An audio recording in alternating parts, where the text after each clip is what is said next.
Hello children, welcome to असा education. आज हम कर रहे हैं चैप्टर 15 की एक्सरसाइज। ये आपका चैप्टर है economic development, grade 10 social science book से। तो इसमें जो एक्सरसाइज दी हुई है उसको हम पूरा सॉल्व करेंगे। सबसे पहला सेगमेंट है आपको answer the following questions in detail. Detail में आपको आंसर देना है। कोई भी आपको 5 फीचर्स बताने हैं डेवलपिंग इकोनॉमी के। अब डेवलपिंग इकोनॉमी तो सबसे पहले क्या होती है? डेवलपिंग इकोनॉमी वो इकोनॉमी होती है जो डेवलपमेंट की तरफ प्रोग्रेस कर रही हो, आगे बढ़ रही हो, पर अभी तक उसने डेवलप्ड कंट्री होने का लेवल नहीं हासिल किया है। तो इसके जो 5 फीचर्स हैं उसमें सबसे पहले आता है लो पर कैपिटा इनकम, यानी जो एवरेज इनकम है लोगों की वो कम है, इसीलिए जो स्टैंडर्ड ऑफ लिविंग है वो कंपैरेटिवली लो मानी जाती है। डिपेंडेंसी एग्रीकल्चर पे होना, बहुत बड़ा पॉपुलेशन का हिस्सा एग्रीकल्चर पर डिपेंड करता है एम्प्लॉयमेंट के लिए और लाइवलीहुड के लिए।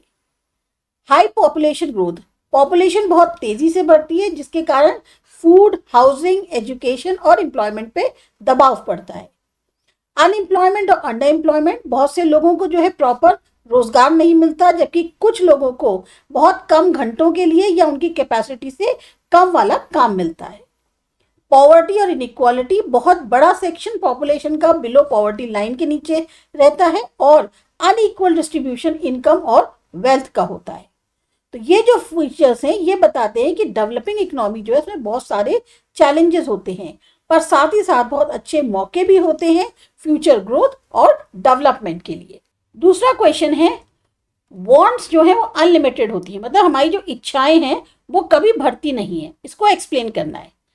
ह्यूमन इच्छाएं जो होती हैं वो असीमित होती हैं, क्योंकि जब एक हमारी इच्छा पूरी हो जाती है फौरन एक दूसरी नई इच्छा खड़ी हो जाती है। और जैसे जैसे हमारी एज, एजुकेशन, इनकम या जो लाइफस्टाइल है उसमें जो चेंजेस आते हैं उससे ये और बढ़ती जाती है। कुछ वांट्स बेसिक होती है, जैसे हमें कपड़ा मिल जाए, खाना मिल जाए, शेल्टर मिल जाए, जबकि कुछ ऐसी होती है जो हमारे को कंफर्ट मिले, आसानी हो, हमें लग्जरी मिले, ऐशो आराम मिले, उसके लिए होती हैं। जो रिसोर्सेज हैं हमारे और जो हमारी इनकम है वो तो सीमित है, पर जो इंसान की जो इच्छाएं हैं वो लगातार बढ़ती रहती है।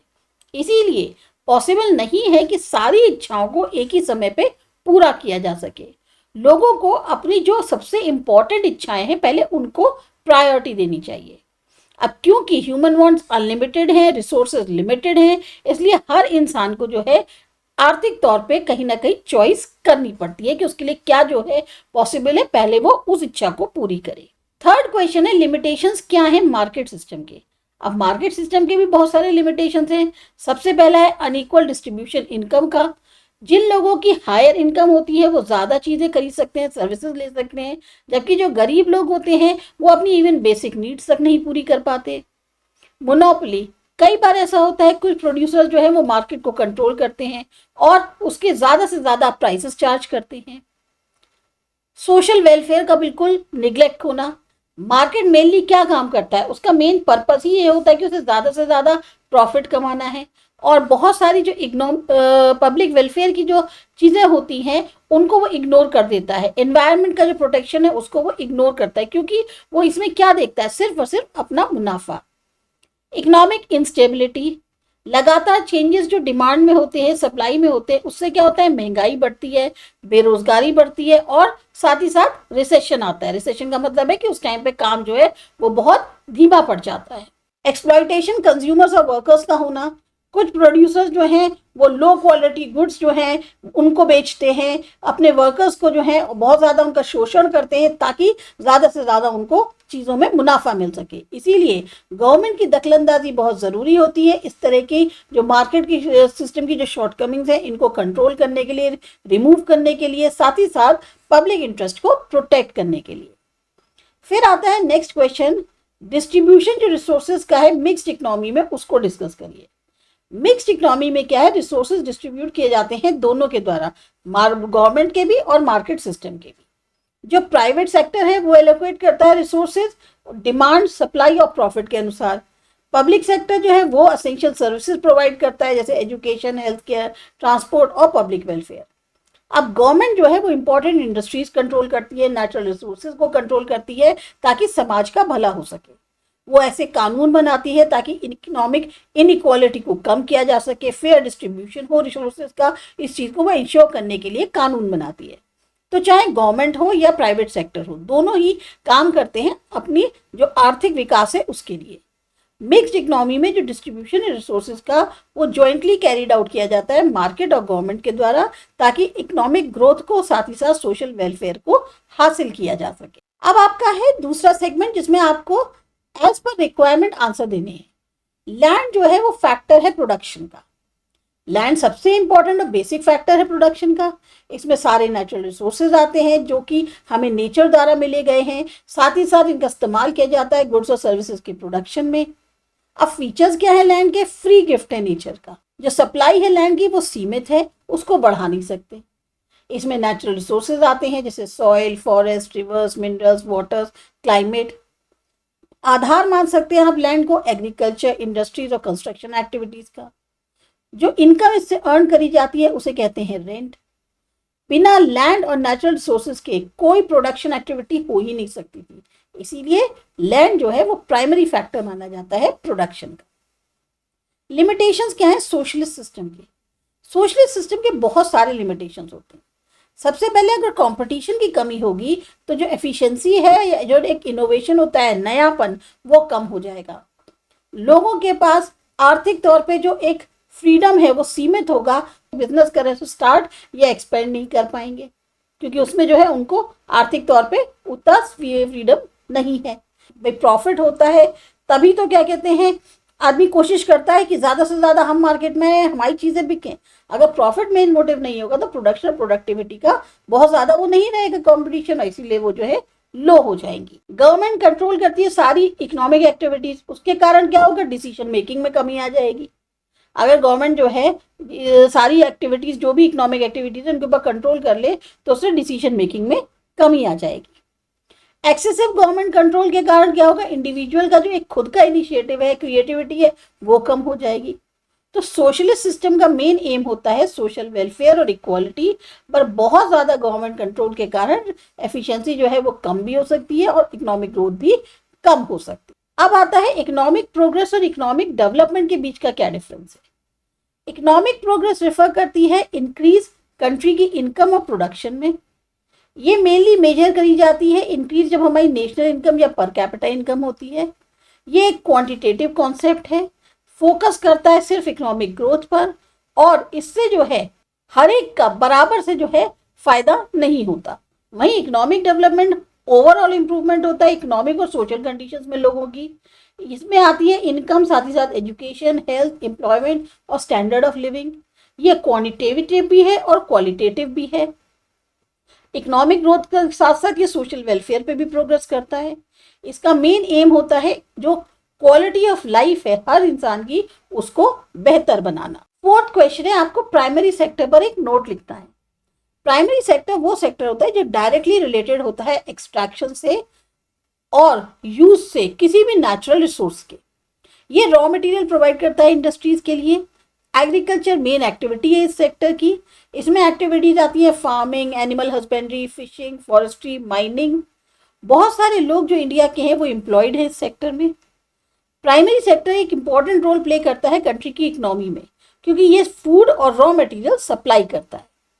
साथ ही साथ ये फाउंडेशन माना जाता है इकोनॉमी का क्योंकि ये प्रोवाइड करता है उन एसेंशियल गुड्स को और रॉ मटेरियल्स को जो बाकी और सेक्टर्स को जरूरी होते हैं। अब आपको इकोनॉमिक और नॉन इकोनॉमिक एक्टिविटीज में डिफरेंशिएट करना है। इकोनॉमिक एक्टिविटीज मेनली परफॉर्म करी जाती है इनकम या पैसे को अर्न करने के लिए। वहीं नॉन इकोनॉमिक एक्टिविटीज में आती हैं जो कि ऐसी एक्टिविटीज जो परफॉर्म करी जाती हैं लव, अफेक्शन, सोशल सर्विस या पर्सनल सेटिस्फैक्शन के लिए। मेन ऑब्जेक्टिव जो होता है वो इसका होता है इकोनॉमिक एक्टिविटी का इनकम अर्न करना, जबकि इसका मेन ऑब्जेक्टिव होता है सर्विस या सेटिस्फैक्शन, इनकम नहीं होता। इकोनॉमिक एक्टिविटीज कंट्रीब्यूट करती है नेशनल इनकम को, नॉन इकोनॉमिक जो होती है वो नहीं कंट्रीब्यूट करती नेशनल इनकम को। इकोनॉमिक एक्टिविटीज में प्रोडक्शन या exchange of goods and services involve होता है, जबकि non economic activities commercial purpose के लिए नहीं करी जाती। अब एग्जाम्पल के लिए इकोनॉमिक एक्टिविटीज में आते हैं टीचर, डॉक्टर, फार्मर, शॉपकीपर, और नॉन इकोनॉमिक में आ गया एक मदर का अपने फैमिली के लिए कुक करना, फ्रेंड को हेल्प करना, वॉलंटरी सोशल सर्विस करना, ये सब जो चीजें हैं ये आती है non economic activities. Third question है इकोनॉमिक डेवलपमेंट होता क्या है? इकोनॉमिक डेवलपमेंट का मतलब हुआ ओवरऑल इंप्रूवमेंट इकोनॉमिक और सोशल कंडीशंस में जो हमारी कंट्री के लोग हैं उनकी। इसमें आता है इंक्रीज होना नेशनल इनकम का, साथ ही साथ बेटर एजुकेशन मिले, हेल्थ केयर, एम्प्लॉयमेंट अपॉर्चुनिटीज और एक हायर स्टैंडर्ड ऑफ लिविंग। दूसरा क्वेश्चन है फैक्टर्स ऑफ प्रोडक्शन क्या क्या है, नाम बताइए।